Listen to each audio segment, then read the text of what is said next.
had a little talk here 3 weeks ago about behavioral cloning for self-driving cars and how that's achieved with machine learning. So here's basically where we left off. And what we had done was we fed this simulation and a machine learning model with image data going forward. So imagine a camera here taking a picture in front of the car. And we put that into a neural network together with the steering angle data, trained the network, and now it's taking photos in front of the road and predicting the steering angle. And the data is collected by a human driving this in the simulator. So actually the car doesn't really understand what's going on. It's just copying human behavior. And that's why it's called behavioral cloning. If you want to go to the critical tech perspective of this is, if we're mimicking a human, chances are that we're not going to surpass human performance.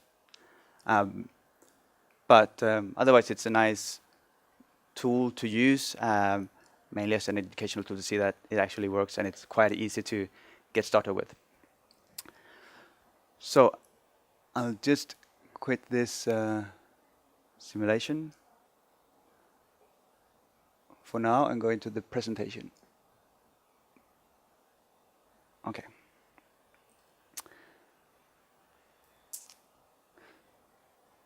Right, so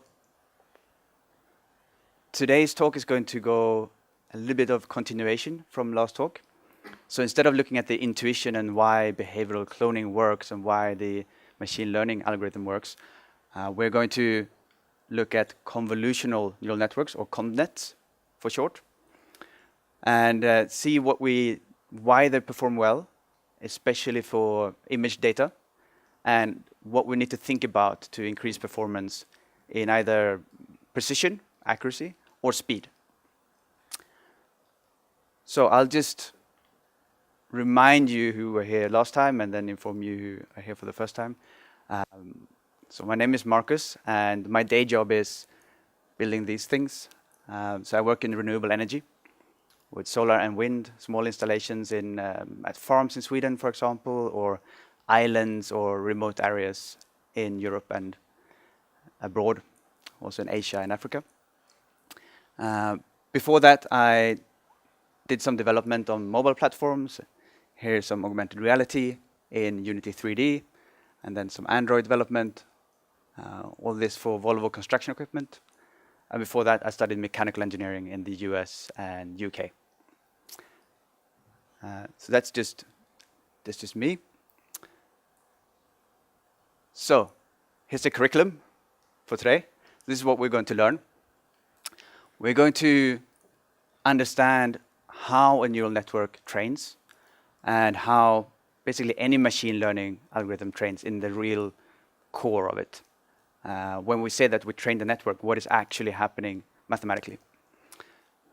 Then we're going to look at data augmentation. So given that we have a bunch of data, how can we make best use out of it?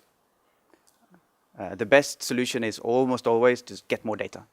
But sometimes that's expensive or difficult or impossible or impractical. So sometimes you need to be clever with the data you have. Pre-processing, throwing away data, and some other image techniques. And then we're going to look at the convolutional neural networks, how they differ from standard fully connected networks, and see why they are powerful, especially for image data. And we'll understand what the convolutions are. And then when we know that, we can apply some special methods and tricks to make them even better. And we'll understand why they become better. And then we'll have a look at the particular code and architecture that I used for this project that I showed you on the screen. Questions already? Anything? No? Good. So the answer to the question, why am I here to talk about this? Because I haven't really answered that. And basically, I started taking an interest in machine learning a year ago. Did some courses, read up a bit online, And then 6 months ago, I enrolled in this program that some of you probably are familiar with at this point. It's a self-driving car nano degree, so it's an online course, but quite extensive with high quality, delivered by Udacity, whose founder is Sebastian Thrun, that you may know. He's the #1 celebrity when it comes to self-driving cars. He was the founder of Google X and the self-driving car team there. He won the DARPA Grand Challenge back in 2005. He founded Udacity. I don't know if he sleeps, but he's really #1 legend for self-driving cars. NVIDIA, I have on this slide because if you're a gamer, you know them from making these GPUs, so graphics processing units. They are also part of this program as a partner teaching the deep learning stuff.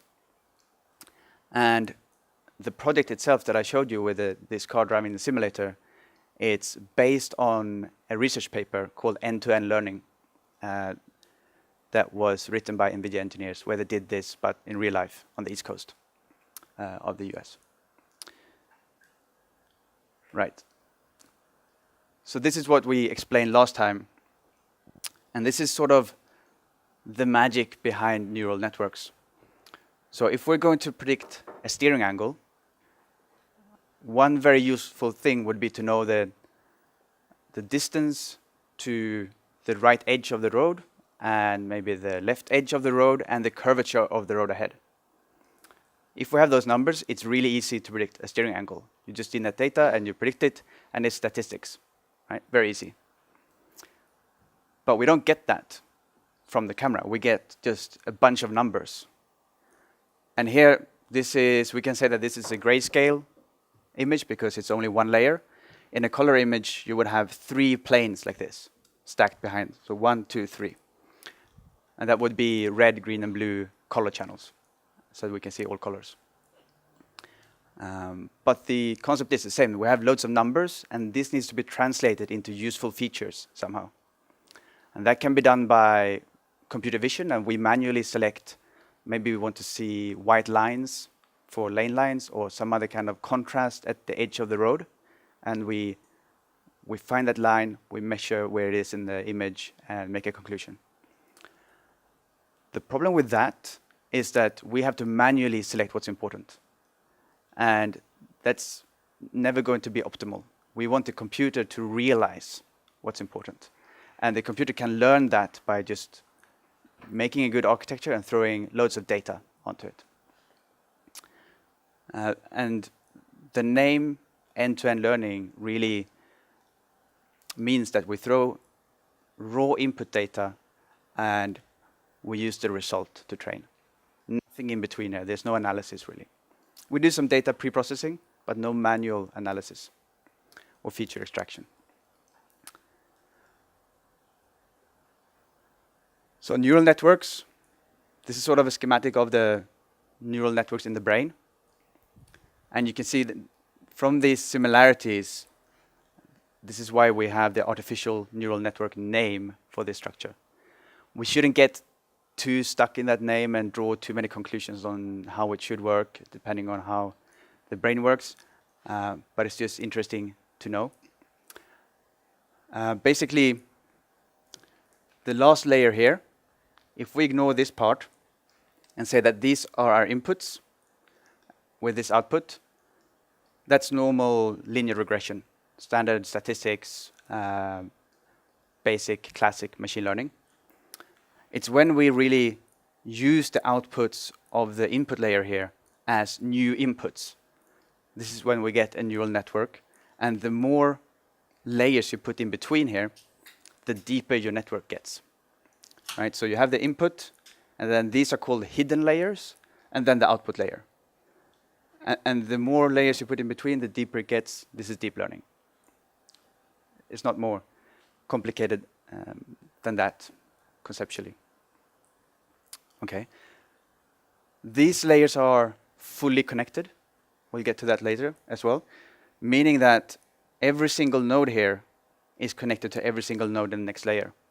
That means we can represent really complex models, but it also means we have lots and lots of parameters, which means that it can take a long time to train.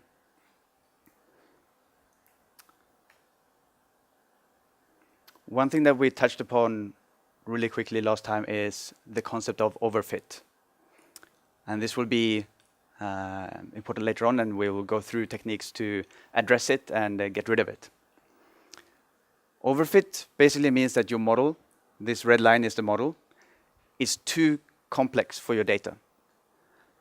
So that means that we fit the model to the data points perfectly, but we don't generalize well and we don't really understand what's going on.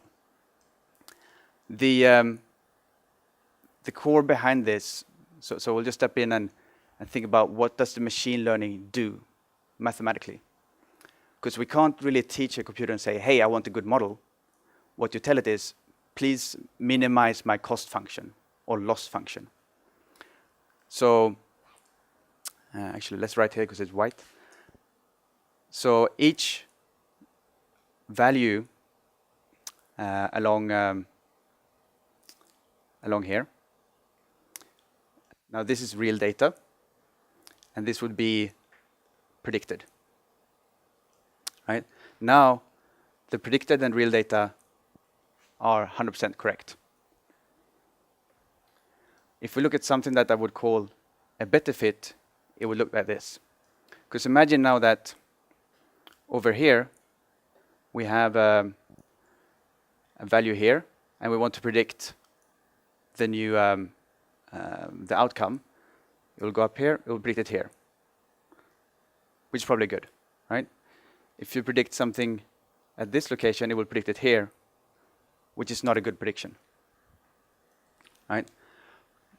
The loss function is basically the addition of all the errors. The errors is the distance between the data point and the model. So here it's 0, 0, 0, 0, all the way 0 here. Here we have a bit of a distance, distance, distance, distance. So here we have some errors, but it's the minimum error we can get given the constraint that we have a second degree polynomial. So the machine learning algorithm does its job. It minimizes the cost function with this constraint. It does that here as well. But the problem is that as a designer, we haven't done a good job in making sure that minimization of the loss function is the same as a good model. So that's a designer problem.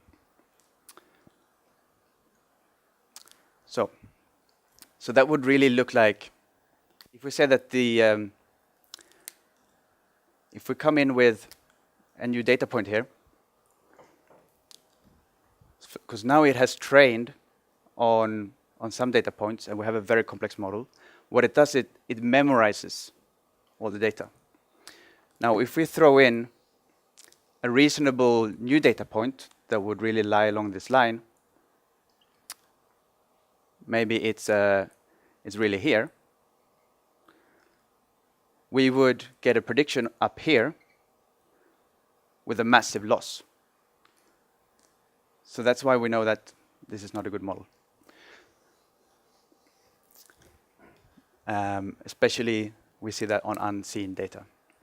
So this loss function, we call the loss L, sometimes it's called cost. It's just the sum of, if we have m examples, we usually put a half here just because it makes the maths easier. And then we have the real value minus the predicted value squared. This also makes the math a little bit easier.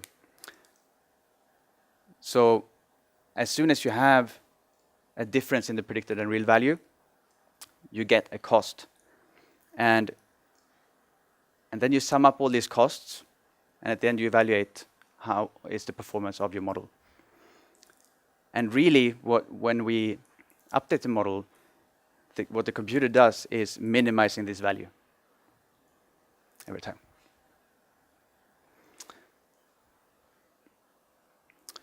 So, and we'll go into a little bit more how it does that, what was the core mechanism. But it's important to see that this L is basically the sum of all these distances.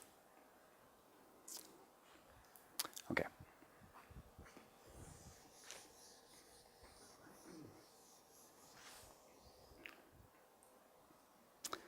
So now we're going to go into the data.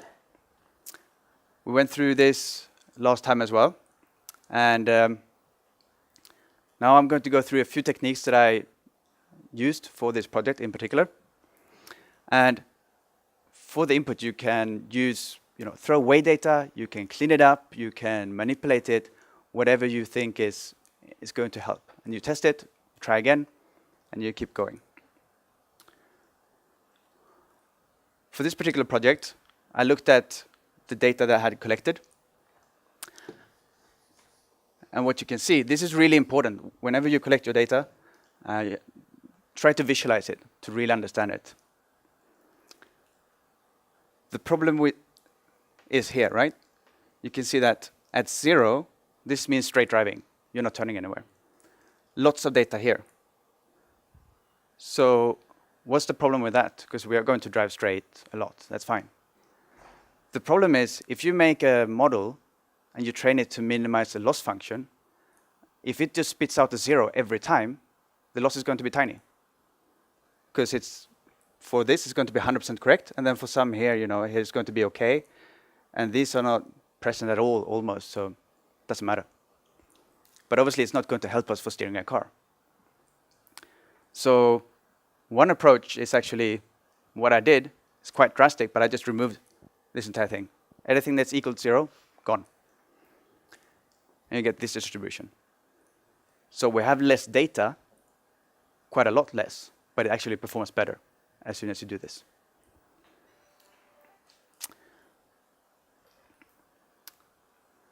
Next step, what you can do is, here's our center image. And we actually had access to 2 more cameras. So you have one in the center, and then one above the right wheel, one above the left wheel. They're all pointing straight forward. And you can see the car hood here. So you have one perspective here and one perspective here on the left. And we know that if we're in this position a little bit to the left, we're going to steer a little bit more to the right. So we can use our steering value and then add an offset of, in this case, 0.25. And here we subtract 0.25. So this already triples our data and makes it a little bit wider. In addition, what we do is we take data. This one has a slow right turn. What we can do is we flip this horizontally and gives it the same value but negative to the left. What's different from duplicating your data by collecting 3 different? It's basically the same decision for different pictures that you with offset, but you could also duplicate data. It's a way of duplicating data. Yeah, so you could also drive another lap that you drive over here, and that's actually probably maybe even better. But this is a way of just tripling your data with the same number of laps. You could also even, with computer vision, skew. You can do trigonometry and make a new perspective, which is also actually a good way to do it. But since the data stream that we had already gave this 3, so it's a very convenient way of adding some more data. And also, what's nice is normally when you train, you possibly stay in the center of the road, right? And now this automatically gives you a bit of a left view and a right view with turning, and you give it a turning value that takes you back into the center. Did that answer? Okay. Oh, okay. Right. So we have this, and you look now, we have a much nicer distribution of steering angles. So if you would now try to guess 0, you would get a massive error. And these are all probably, quite representative of what you would expect. So a lot here with a small steering angle. This, not unheard of, and some of them are forced by really pushing to the side of the car. So that's good, and this really helps for the performance later on. Yep. When you throw away the zero data, doesn't it mean that the car always will try to turn a little bit, like wiggle around the road a little bit? You never get the zero angle back. I do, because I have some that are very small. So I took the ones that are exactly zero, threw away. So I have some that are really small. And then I had a lot that were, a little bit positive, but then with the offset, they get back to zero or very small next to it. But yes, you get lots of small angles instead. And that was my worries. I thought it was a little bit drastic to just throw everything away. And intuitively, what I tried to do as well was throw everything away and then re-add 20%. So that actually what I did first was I took this down to here, roughly. So, okay, this sort of fits a nice curve. But that performed worse than removing all of it. So then sometimes, it works, you don't know why, and you just don't touch it. It almost looks like a compensation problem. It looks like on the right, it looks like we have a quite characteristic bell-shaped distribution. And I don't know how the implementation is done, but let's say that every angle in between this and this value, we would just round it off to zero. That might explain why you get this very big peak at exactly zero. And in reality, it might just be that you would, in a real setting, you would get a more smooth. Yeah. Yeah, so some of this data is an artifact of, it's recorded in the simulator on a computer where you press the left key or right key. Right. So a lot of that's just exactly zero. If you do a joystick, maybe you will have this 0.02 because you have sort of an analog input. So that gives, and in a real car, you never have 0.0000, but in a computer simulator, you do. So So that means we get a little bit weird data that you have to take care of. Yes. Is it something maybe faster than you actually need to make the steering decision? Once again? Is it maybe taking more points when it's recording you driving than you actually need to make the steering decisions? Because it's having a lot of zeros, and maybe if it was something a bit slower, then that would be the right rate at which you actually need to turn that away. Now it doesn't really consider. Yeah, right. So, yeah, that's a trade-off. So in a way, it's good to take lots of data at high frequency because you get more data, but it will be very similar, right? But also if you take one data point every 10 seconds, it's good because it will not be similar to the previous data, but it's not enough data. So there's a balance there somewhere. You want a nice range of different data points, but still enough to train on. Is there any particular reason you're trying to fit the distribution to be normal? Could it be just weight fit like the sample count so you could get a uniform? You can count the ones that are less more often, the ones that are, and just have a uniform. Is there any particular reason you're trying to get a normal distribution? No, I didn't actually try to. What I did really consciously was remove that. And then I did the next step with this addition of, because I had this data available, and this is what turned up. Oh, okay. So I didn't design it, but then it looks like a normal distribution, so I was quite happy. Oh, that feels nice. Yeah. Yeah. Was it you driving? No, actually, some of it, this was actually collected. You can. I don't know if they have been drinking. No. But this is in the simulator, and it's easy to record your own data. Yeah. So it's safe. It's in this simulator that you saw, and you can just record your own data. You're also, I tried that a little bit, but since I only had the keyboard, it makes it difficult. So you either have straight or sharp left, sharp right. So the best is to use like a PlayStation controller or something, so that you get a little bit smoother driving.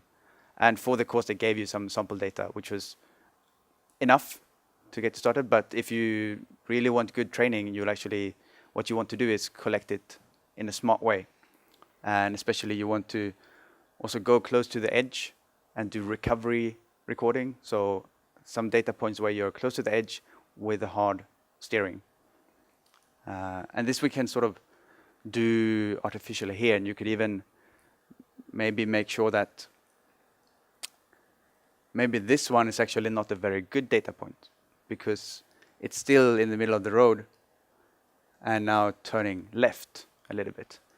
This one is more interesting because it helps you recover more. And obviously you can also do that in your pre-processing. You say, okay, if it's a positive number, then I'm more interested in this one than in that one. And that's part of how you can select as well. But I didn't do that, but it could be interesting to try. One more question. Yep. Did you try it on different speeds so far? Like, I guess you trained it on one specific throttle, and then Yeah. did it have some one peak speed that were best?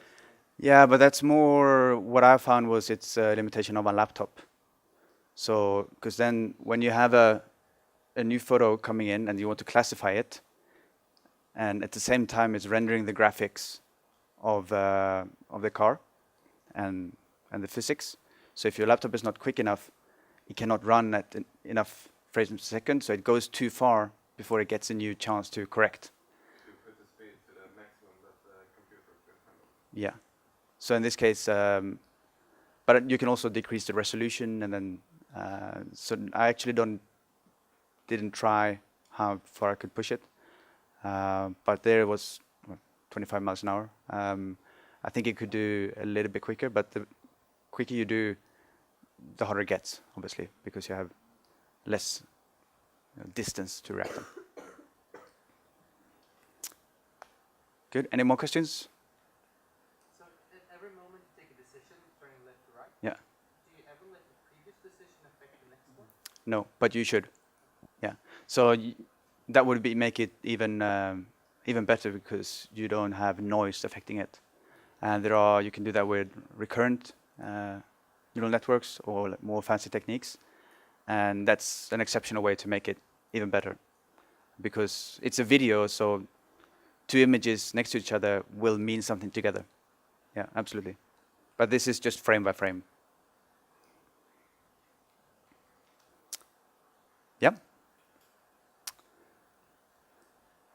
The next thing was playing around a little bit with brightness. So here are basically taking the brightness value of each frame and then randomly making it darker. The reason we do that is maybe we'll run at a completely different track that is much darker, and we don't want the darkness to really play a part here. Or if you drive through a shaded area under a bridge or something, you don't want that to completely throw off. So here we're sort of generating new data that makes the entire algorithm a little bit more robust. So it's not relying purely on brightness, for example. Another thing is here we're also throwing away data. So you can see that by cropping the top here and the bottom, the hood just remains the same. It's not giving us information. We want to remove that because with it, the more pixels you have, the more computations you have to do, and the more complex your model gets, which in turn increases the risk of overfitting and bad predictions. So we throw that away. Actually, here we could have done even more, cut even more, and would have been even better. And you can also see that the resolution here is quite low. So this is 20 times 64 pixels. And the reason for making it such low resolution is speed of computation and making the network a little bit smaller to reduce overfit. But in general, if we can see what to do here, we can judge as humans this looks like a border here too, then the computer is able to as well with the correct training.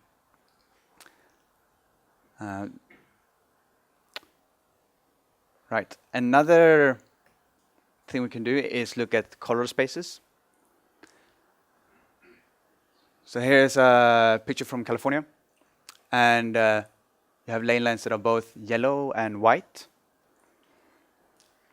A standard photo on a computer has red, green, and blue channels, and the brightness here is the intensity.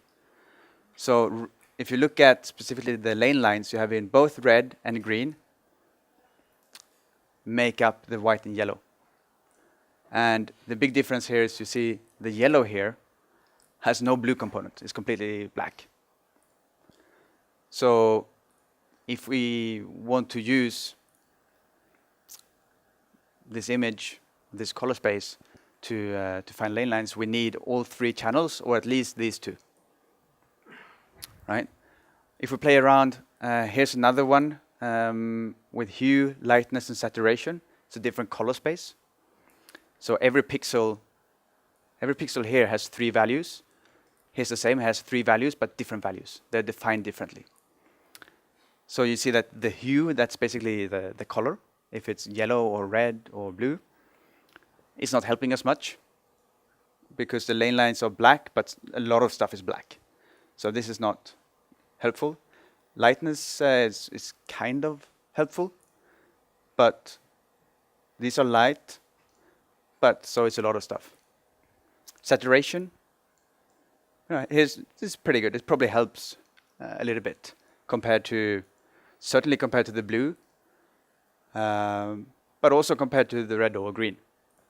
So we might want to transform the image into a new color space to make it easier to make a decision and remove lots of other data. Because if you'd make a threshold here, for example, and see where are the bright spots, you will get the lane lines very clearly, and then some noise here, but it's less noisy than this one that has a lot of yellow elsewhere. Okay, so that's something we could use as well if we want to in the pre-processing. This was not a step of my pre-processing pipeline, really, but maybe. We'll have a look at that later. Yeah. But will not the neural network learn the color transform here? It could, yeah. Yeah, exactly. So, now we get into the convolutional neural networks part, where we'll talk about how these neural networks are different from the fully connected standard neural networks. And we will go through, first, this is machine learning part, how training works at all, what the convolutions are in the convnets, how we can make them better, and then we'll have a look at the code to show what it looks like, because that's quite interesting and not so difficult actually. So maybe we'll turn on some lights. Okay, so let's start with how training works. We have our friend, the loss function. And then we have some parameter weight, which is basically a coefficient. We have thousands or more probably millions of these in one neural net. So we'll call that weight subscript I. And depending on the value of this, we'll get a different loss. It will be good performance or bad performance. And then we could try this out with 1,000 values of W. And that's fine, you try it 1,000 times. But if you have 2 parameters, then now it's 1,000 times 1,000. It's 1,000,000 tries. If you have 1,000,000 parameters, you run out of time of the universe. So you can't do that. You have to be smart. You pick a value to start with, and then you move your way systematically in a smart way towards your goal. And the way you do that is a fundamental technique called gradient descent. a gradient is mathematically a derivative or just a slope, right? So let's say that we have a value here for W, and we have a loss. That's all we know for now. And we want to change W so that we get a lower value. Okay? And what's neat with these algorithms is that you can actually calculate the slope, because all of the functions are differentiable using the chain rule. So in this point, we know whether the slope goes this way or if it goes that way. So let's say that we know that the slope is like this in this point. So this could mean that maybe this function goes like this, or maybe it goes like this, or maybe it goes like this. In this point, we don't know. But we know that it's somewhere here that we want to go because the slope is positive. So what we do is that we use gradient descent. And that's really that we take this value and we assign it, so maybe we put it like this. We assign it a new value. We take the previous value that we have minus alpha. This is a learning rate. And this is the partial derivative of the loss function with respect to this weight. All that means is this is the value here of the slope. So this is positive. This is the learning rate. It's always positive. It's a magnitude. It's big or small, but always positive. So in this case, with the positive gradient and the positive learning rate, this entire bit becomes negative, which means that we decrease the value. We go that way. So, and we keep on doing that. Now, let's say we're on this one. If alpha is very small, then we just move here, and it's not helping us much. We'll have to go a lot. Many times. It's going to take a really long time to train. If alpha is large, maybe we go all the way here, and we end up with a very big loss. And then we're never going to converge. We're never going to learn properly. So this is something that is a design parameter. This is a hyperparameter. It's the engineer or designer's job to choose that carefully to optimize for speed, but also for accuracy. And it's a trade-off. Certainly here, you don't want, if you're here and you're on this path, this is your real loss function. You don't want to overshoot. We have this problem here with you could maybe take a step here, take a step here, take a step here. You overshoot, you go back. And then you're stuck in a local minimum. And that's a real problem because, and this is not always repeatable. You initialize the entire training with random numbers, and sometimes you can end up here. Ways of doing that is using momentum. So basically, if you come from up here and you have some speed going down, you save that speed, you save those values, and you can make it through this little hump here. Also, this is just looking at 1D, right? So more often we have thousands or millions of parameters. And maybe we have W1 here, W2. And if you imagine this being seen from above, a contour plot with you're looking above, from above on a mountain or a hill, you could look maybe something like this. So here's the minimum, and maybe you start with the loss somewhere else. So you're here, And then the gradient descent pushes you here, and then maybe here, and then maybe here, and you keep going. So even if you're stuck here with one weight, as the other weights, other thousands of weights update, this curve changes a little bit and pushes you down. But in aggregate, you're going to be walking down this slope towards a lower and lower error.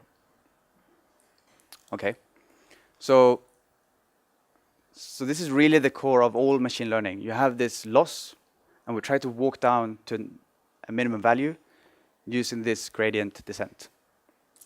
And oftentimes you start, for example, you can start with a big value for alpha, and then slowly make it smaller and smaller as you approach your target.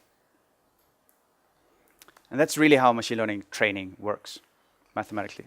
It's not, this is the maths, and it gets bigger with entire neural network, but this is the core principle. Question. Yes? Do you know how, for example, TensorFlow handles functions that are not derivable in every point, like rectified linear units or stuff? Is it some part numerical? Yeah, because you wouldn't have that in the origin. Yeah, exactly. No, it might do it numerically, possibly. I'm not really sure, actually. But yeah, it has to do with activation functions that I'm not sure I will cover right now, but it's an important point because this property of being differentiable that really helps with all this breaks in these discontinuities. Certain points, yeah. But that makes it, if you have to do it numerically, it's slower. So it doesn't give you that speed as this would. Even TensorFlow allows you, for example, you can have like programmatically if statements and stuff, and somehow it manages to calculate the gradient anyway. Yeah, and what you do is actually in these frameworks, so TensorFlow or Keras, you choose an optimizer that does gradient descent, but it also wraps it with all kinds of sophisticated techniques, right? So it can be an Adagrad optimizer that helps you with choosing this one. It helps you with the momentum stuff, go through the minima, and all that is baked into one nice package. You just say, hey, I want this nice package. And then internally, how it really does the maths for these specific optimizers, I'm not sure. So now we're going to go into really the core of this talk, I think. And if I send you away with something valuable, it would be to understand what these convolutions are and how they differ from the normal neural networks. Because it's quite interesting. Really what it allows us to do is to capture 2D nature of images. And also because of that, we can also speed up computation. So what we saw in the previous neural network was basically fully connected layers like this. So these can go on, here I have 3 neurons and they all connect to each other. The problem here is when these get into the thousands or millions, the weights become too many. We have a really complex network. It's prone to overfitting. And these two input points actually, they have the same relationship as those two are because they are both equally connected. Now, our input data is spatial, it's 2D, right? So we have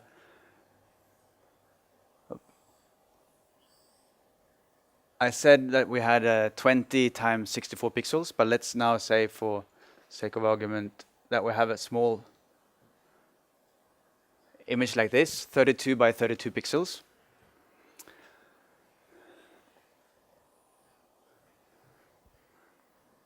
So that's 1024 pixels. It's a really tiny image, but it's already 1000 input data. If you would connect this to the next layer and connect each pixel here to each pixel here, or new nodes here, now all of a sudden we have 1 million parameters with just one step. And this is for a tiny image. And the problem here is that this pixel and this pixel will be as intimately linked as these two pixels. And we know that obviously that's not the case. We are more interested in how do these two fit together? What do they make up as a region, as a collective? Right? So what we do is that we choose a region and the size of a region. This entire space is called a feature map. And then we put a filter on it. So let's say here, for example, 8 by 8. It would probably be smaller than that, but for the sake of argument, then it's easy to see. And this filter now covers a patch. And what we're going to do is have 64 weights here, one for each pixel, 8 by 8. And then multiply this weight with the pixel, and you get an output, one output number. And then we move this filter to the right with one step or one stride. So for this example, we'll choose 2 pixels. So we move it by 2 pixels, and then we run the same again with the weights and the pixel. We get one value. Okay?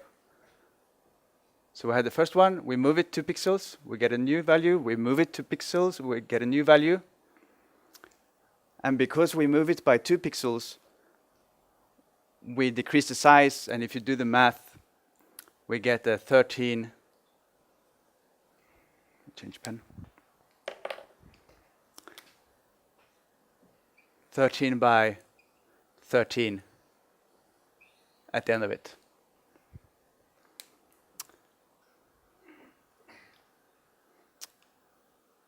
So that helps a little bit.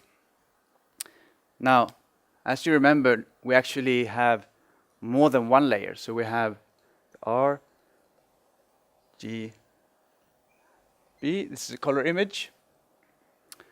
So really, this 8 by 8 is 8 by 8 by 3. So this goes in like this. So we have 192, 8 by 8 by 3 weights, multiplied with the pixel values here, feeds into the first one. Move over, next one. And then you go down here, do the same thing, take the next row, and you get 13 by 13. Now, if you did that normally and you say, okay, we have these weights here, and then we then update them as we train, and you do new weights for the next step, you would have sort of a standard, almost a standard neural network. The key here for the convolutions is that we reuse the same weights. And this is really, really important, because what that allows us to do is go from 500,000 weights. So look, actually what we'll do is, because now we only have 13 by 13, is we'll say, yes, we'll do this 13 by 13, but we do it 16 times because we want loads of data, right? Loads of features. So we do this. Let's see, okay. Depth is k equals 16. Okay. So we take the weights, multiply with the pixels, get that value. We move it, get that value. We do this for the entire thing. Then we do it again with different weights this time for the next channel and for the next. So we do that. We scan 16 times. But for the entire scan, keep the same weights. And this is really the important thing. Why do we do that? Because what we want to capture is is a feature. It could be a line, an edge, maybe later on a corner. And we don't really care where it is. We just want to find the feature. And this is something called translation invariance. That we don't really care where it is. We just want to find this special feature. And the other good thing about that is that because we fix the weights and we share them all over this scan, we have much fewer parameters. So this would normally be just this convolution without shared weights would be 500,000 parameters. And now we're down to 3,000 with this convolution. Plus we have this spatial information. So that means that we can get, quite a lot of complexity here with very few parameters, and that reduces the risk of overfit. Does that make sense? It's a little bit new way of thinking, but yeah. I'm not sure about the K. Is that training iterations or what do you mean? This is a design parameter. So this is the architecture. So I can decide I want 16 channels or 32 channels. Okay, so you basically do the same 16 times. You get 16 different filters. 16 different filters. Yeah. Okay. So imagine this being a sort of a box of weights. So they are 8 by 8 by 3. The Ks are those separated networks that are trained with different random initialization. Yeah, so they spit out. We basically do. Yes, they are separate in a way. So this first channel, it takes one set of weights and does this entire scan. And then you have a different set of weights for the next channel, and then a different set of weights for the next channel. So we have the weights here, 182.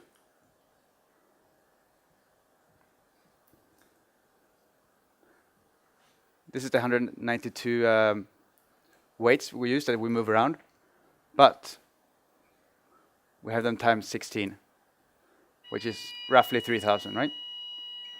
That's why we get the 3. If this K had been 4, we would have had 800 parameters. So the more you have here, the more kinds of features you can create and discover.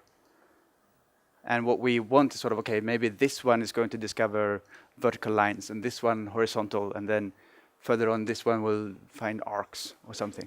You haven't decided anything. I don't decide, no. There are 16 identical neural networks that find different things by accident. But yeah, because the weights are randomly initialized, and they wander off to something that will help the network minimize the loss function.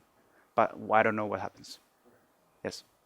Yeah, so going back to your terminology, so this is you have 16 Channels, yeah. hidden layers. Or No, this is one layer, or one convolution. Yeah, this is one layer, but it's channels in one layer. Just as these 3 channels are the channels of the photo. So you can see that this is sort of like 16 colors, Just like we saw the color space with red, green, and blue. It's the same thing here, but it's features and lines and stuff. Yes? Can you use pre-trained layers? Yeah. So if you have a problem where, so you would use, for example, transfer learning. So let's say you have a big network that has trained on loads of images, classifying animals or objects, and you have new data, and you want to be able to use that network. So you can just add your own data a little bit at the end, or not at all, just to update it a little bit, and then use that to classify your new data. What you want to do is, for example, if it was trained on a lot of data that was very similar to what you're going to use, then maybe you just add it to the end of the network, sort of, and maybe you cut out the classifier right at the end that says, okay, this is that. You remove that, but you want to keep all the features that were trained before, maybe finding I don't know, wheels or finding lines or edges. If your data is very different from what the network was trained on, it probably won't help much. And if it's if it's slightly similar, you might want to start off with the weights that are pre-trained, but fine-tune them so you work your way back and forth and update. So each one of those channels, it kind of lands on a minimum of the loss, like it generates some kind of weight that lands on some kind of minimum, and they tend to kind of collide, like do they end up at the same minimum? Is there some way to avoid it? Otherwise, could it kind of collapse into the... Yeah, so what happens is that this is our input image with the 3 color channels. We do one convolution, and we get these new channels with a different dimension, and these are no longer really pixels, they are new features, but sort of pictures with a bit more information. And then we feed this into the next layer, and the next layer, and it becomes a deep network. And at the end, we have something that, let's say it's a steering angle in this case, that becomes a number, and it's on that final number you evaluate the loss. Right. So this is not a final. It's not a final form. You know. So everything is trained in this concept. Yeah. I mean. Yeah, it does that still. So, but this is the first convolution, and I think in the network I used for this car, it was probably 4 convolutions. And yes. Yeah, I guess it's not an issue in your example here that the quorum point is kind of not used as much as the center points when you don't move your filter outside of the box. That doesn't concern you. No, it works anyway, but there are techniques just for what you're mentioning, and that you have to decide now what do you do here. You can also do a bit of padding with zeros around the edges for 1, 2, 3 pixels. I didn't use that, but it's absolutely one of the hyperparameters that you try out. You experiment to see what gives the best result.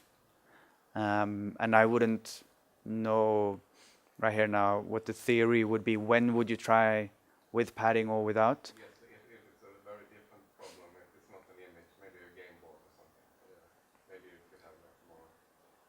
Yeah. The corner point is as important as the center point. Yeah, exactly. And in our case, probably the far corners are probably not as important, especially at the top, But yeah, that's one of the. There are different kinds of padding called valid and same, and different kinds to address this.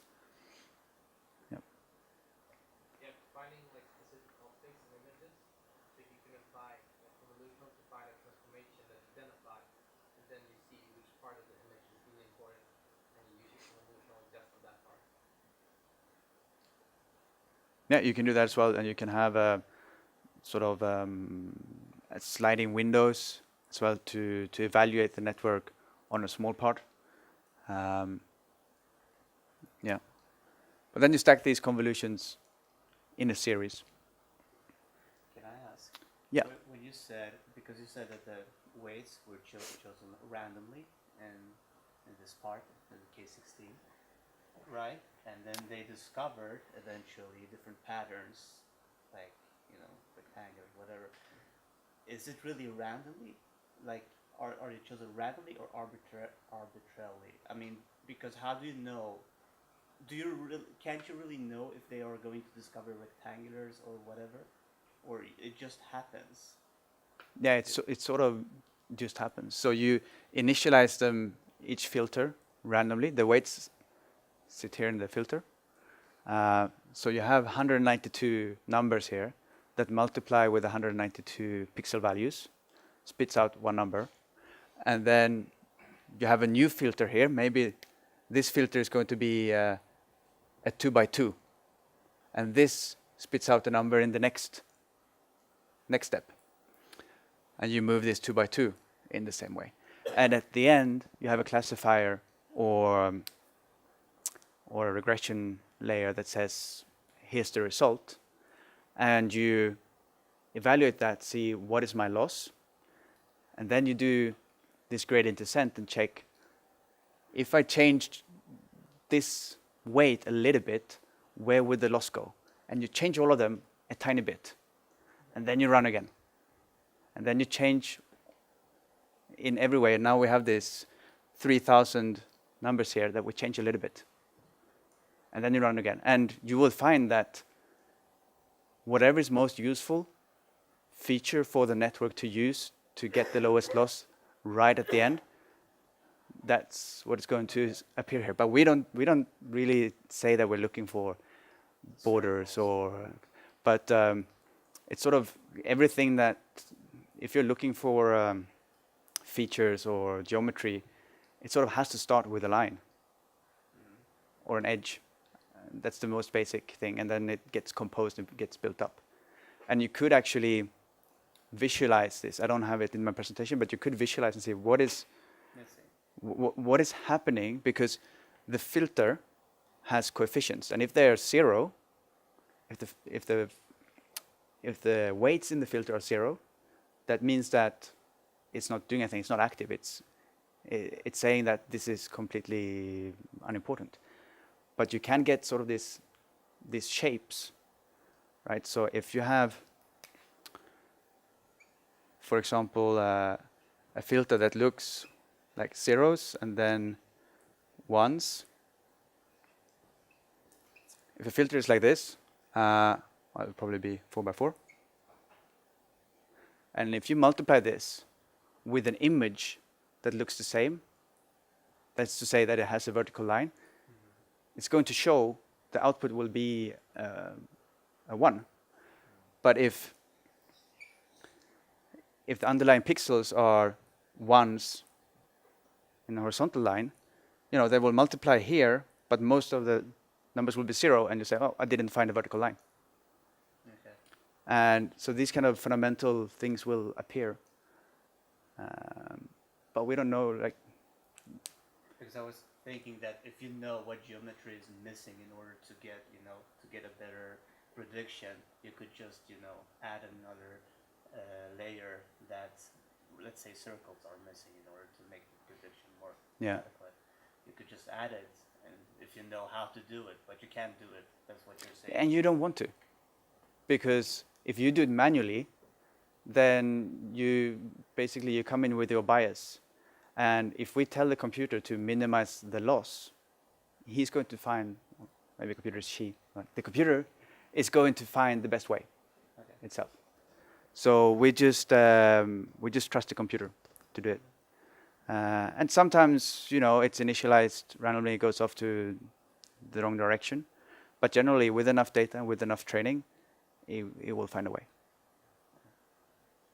And that's sort of the cool thing, the magic, that it just happens. It happens. And over and over. Did you just try this specific architecture, or did you try different architecture, different methods? Yes, I will actually show you right then exactly what I did. Good. Any more questions on this? Is it explained okay? Because it's quite special.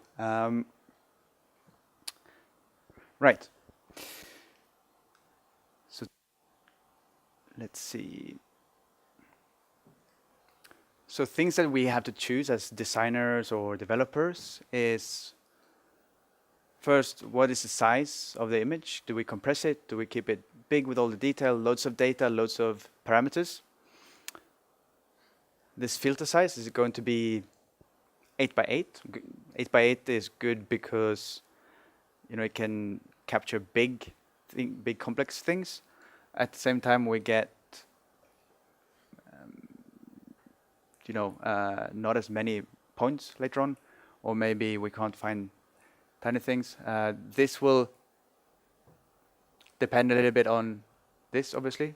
If we have just a 1 here on a 1,000 pixel image, that might not be adequate. Or if we have, I think this is already quite big for this small image, but this is a design parameter. How we move it will be a design parameter. Are we moving it with big strides or small strides? Small strides mean more data, more parameters, but we are looking more closely on everything. Obviously, if we do a big patch, we can capture more interesting things, but we get more parameters as well. If this were 4x4, it would, because remember they are shared.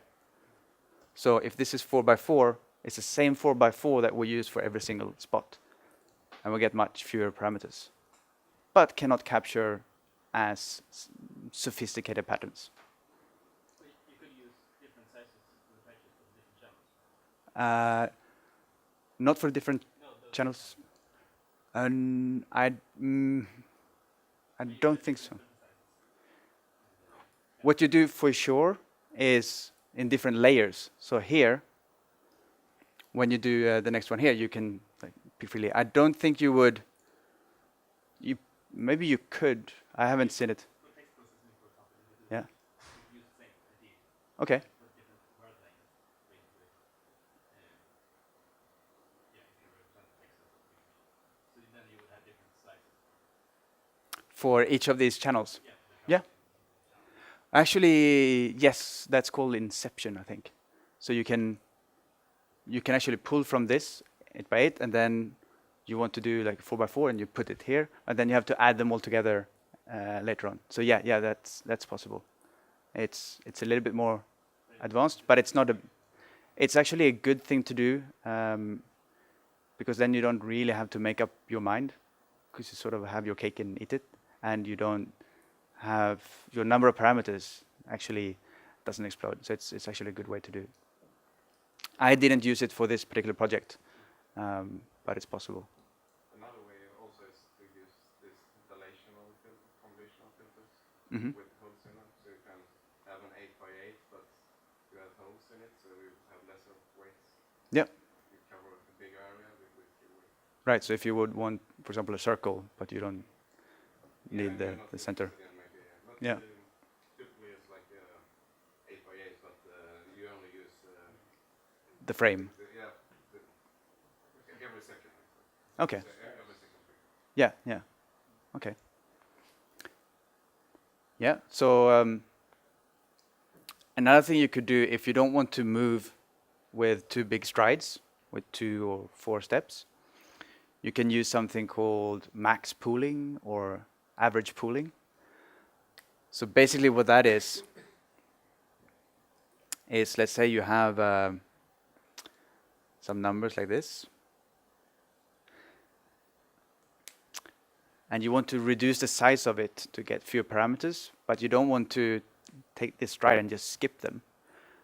So you say maybe you have 1, 2, 3, 4, 0, 6, 2, 9, and then you do max pooling, and you do for each block of 4, like this, 2 by 2, you take a representative number. So if we do max pooling, okay, there will be a 4 here, a 9 here, and then something in these boxes as well. This is good in a way because this is deterministic. We're not adding any weights that we train here, so no more parameters. But still we're losing information because now these 1, 2, 3, they're gone. They don't show up in this 4. If you do an average instead, in a way you save more because all of the numbers are sort of baked into that information, but still it's 1 number instead of 4. So that's something that you could use. Another really neat idea that has actually sort of taken over this is dropout that I want to show. And dropout, we talked about overfitting being a big problem with too little data for a really sophisticated architecture. So if we go back to a standard neural network, so we have 6 nodes feeding into 6 nodes. These will all be connected like this. I'll just do these 2, but you get the point. It's the same with the next ones. And then let's say that these now feed into the output, okay? And dropout means that you ignore a fraction of your nodes. So each time you train, you turn off a fraction, let's say half, for the sake of argument. So that means that you train all this, you come here, and then you turn off this one, and this one in one training example. Then you go back, and then you turn off 3 other ones and randomly switch which ones you turn off.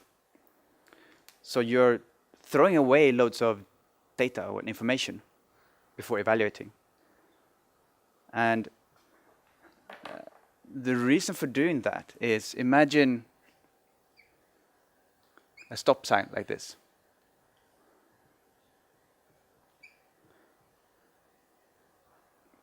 The reason we do this is to make a more resilient network that use redundancy. Okay?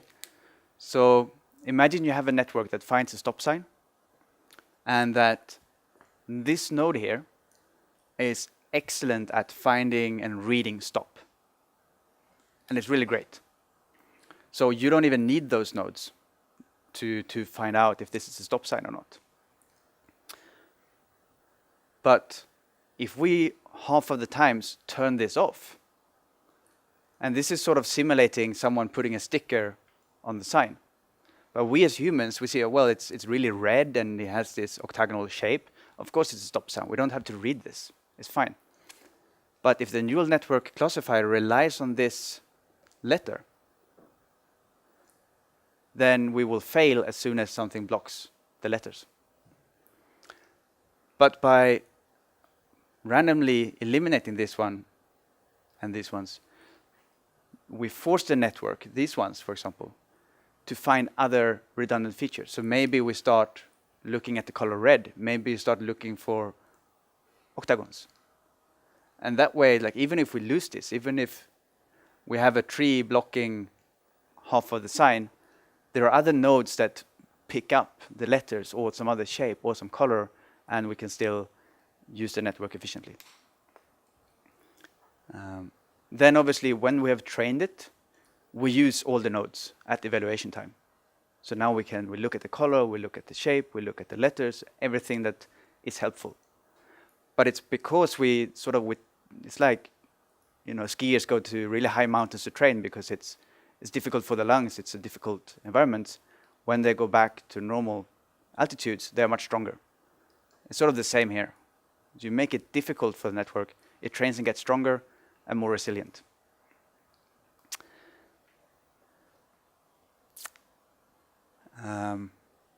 Yeah, actually, let's go back to one special convolution, which is the one-to-one convolution.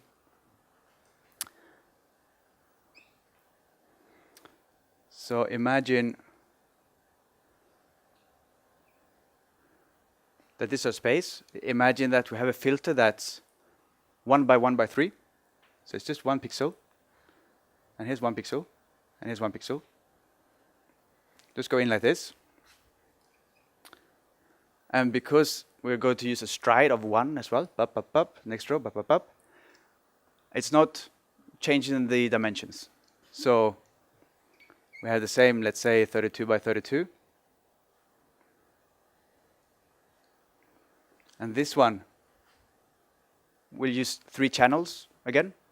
Could actually be more, but let's use 3 channels. This one goes here. And the next one here comes here. So what have we done here? Any takers? What does this mean? I think Looks like a color transformation. right. So exactly. So we're changing the color space. But I showed you the hue, lightness, saturation. And this is a random color space. Right? So we don't choose the color space. We let the computer run and figure out which color space it wants. And it will define its own, whatever is most useful. And we don't get our hands in and do that manually. And how many, we basically have, these 3 parameters here. Times 3. It's like, so really, really few parameters to do this. But it opens up a new color space for us. It's very powerful.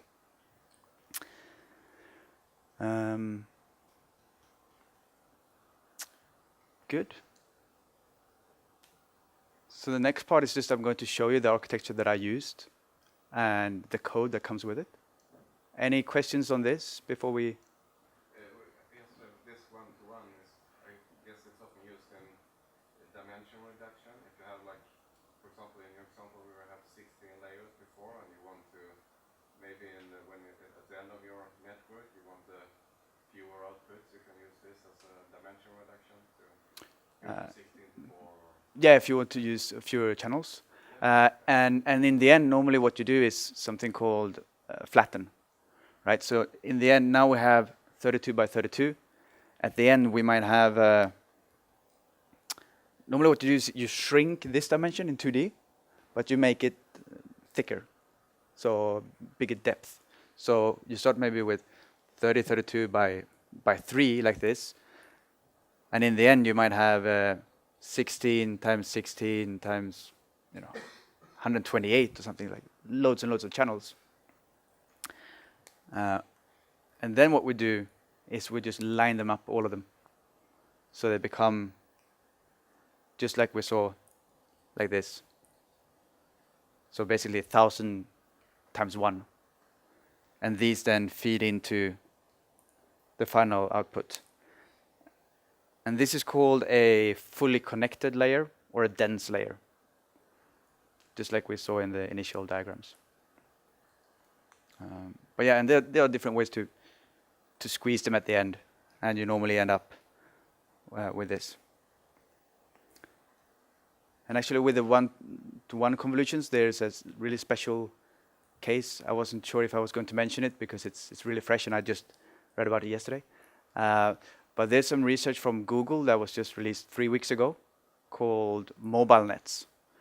And have you heard about them? Not yet?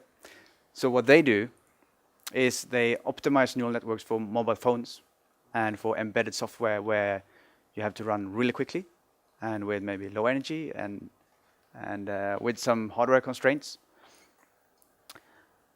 So what they do, let's see if I can remember this. They sort of, instead of having all these weights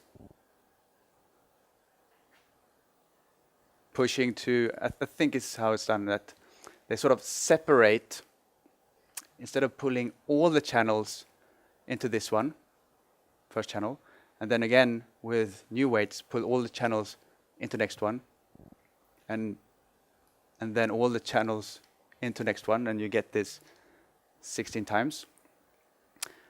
They sort of take this channel with weights, map it to the next one, but just in 2D, not all channels at the same time. Map it to the next one, and if that is the case, you would need the same channel number. So you move those over with the weights, but only in 2D, not all the channels. And then at the end, you do a one-to-one, one-by-one convolution, and you merge the layers into new channels. So you separate this part with the merging, and that saves you a lot of computation. And the reduction in performance is not too bad. It's quite small. But this was released on, the paper's released on the 17th of April this year from Google. It's really fresh. It's called Mobile Nets. And it's 8-page read. It's quite nice. I should have read it before, but that's the gist of it, that you separate this, you do this part first, channel by channel, and then you combine them, instead of all channels to all channels. What are the savings?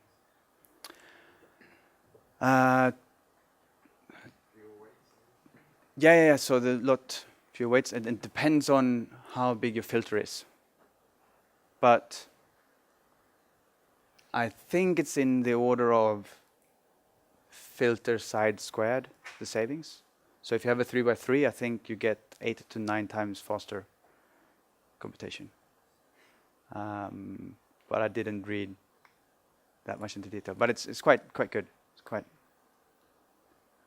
extraordinary. Yep. More questions? Right. So let's have a look first at the architecture. So this is what I used. It's a little bit small, so I'll just go through it. Here is it says none here because the first dimension is the number of data points. So if I send in 1,000 or 1,000,000, the architecture doesn't know, it's not part of the architecture. And then we have 20, 64, 3. That means you saw the image, it was 20 pixels high, 64 wide, and 3 channels, RGB. Then you have something called a Lambda Layer. It's normalization.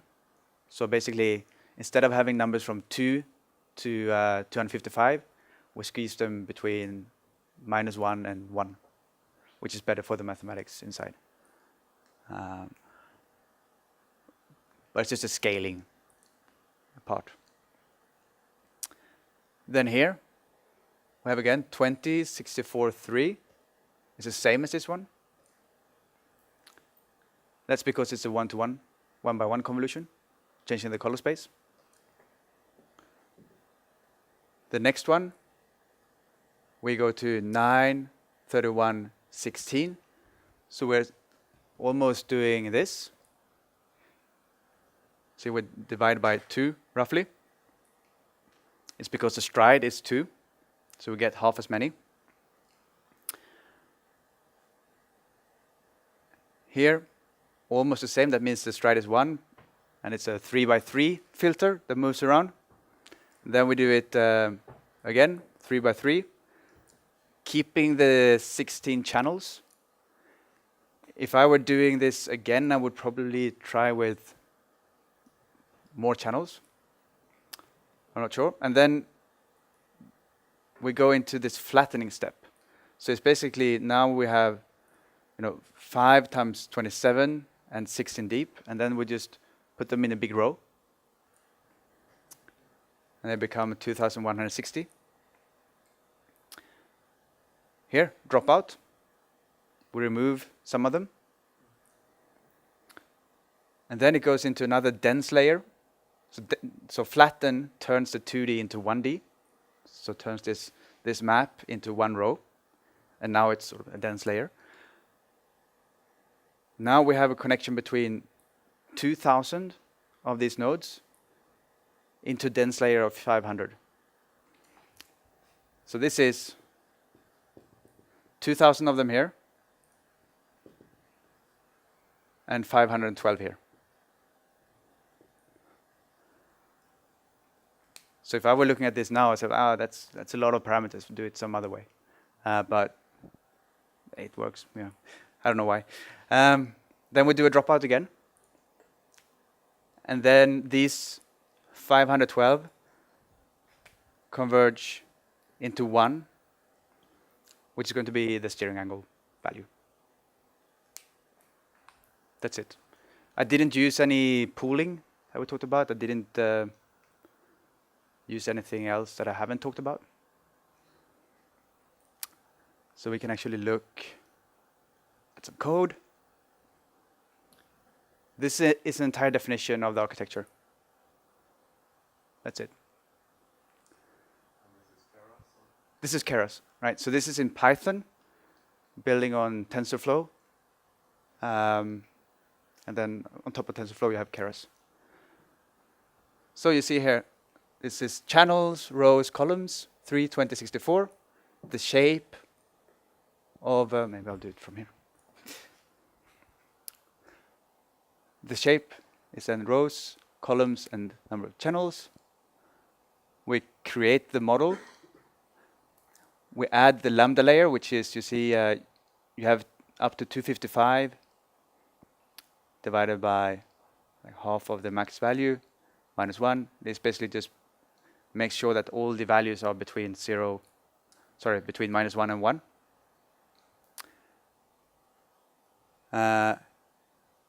Here, the 1-by-1 convolution. The border mode is how we deal with the padding if we put zeros around it. And then, let's see, here we have 3-by-3. This is the filter size. So it means that we do a 3-by-3 filter that we move around. This is the number of channels we want in the next one. Subsample means how we want to move the filter. In the first one, we do 2 steps, stride. That's why you saw the half resolution in that step.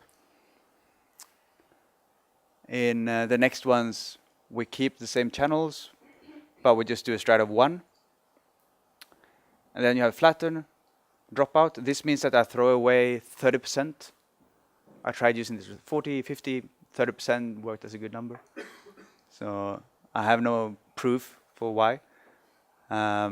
Normally you start out with 50% and you try that. 30 worked for me. Then dense, dropout. Dense, again, is the output layer. Here again, we compile the entire thing. We choose an Adam optimizer. That's something that has the learning rate decay built in and the momentum and everything. We start with the learning rate of this number, also something you try out. The loss function, mean squared error.